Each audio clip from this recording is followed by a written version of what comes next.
ഒരു തൈ നടാൻ കൊച്ചു മക്കൾക്ക് വേണ്ടി. ആരുടെ വരികൾ? ഏറ്റവും ശുദ്ധമായ വെള്ളം. ബോട്ടിൽ വലിച്ചെറിയണോ അതോ ഡസ്റ്റ്ബിന്നിലിടണോ?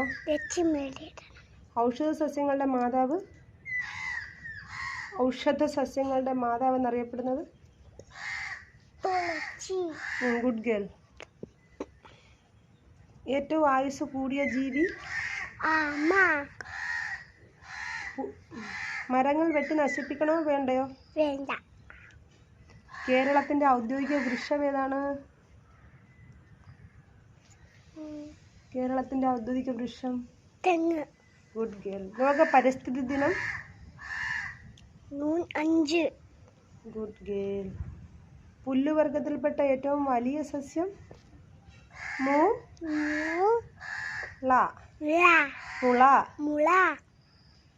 Good girl.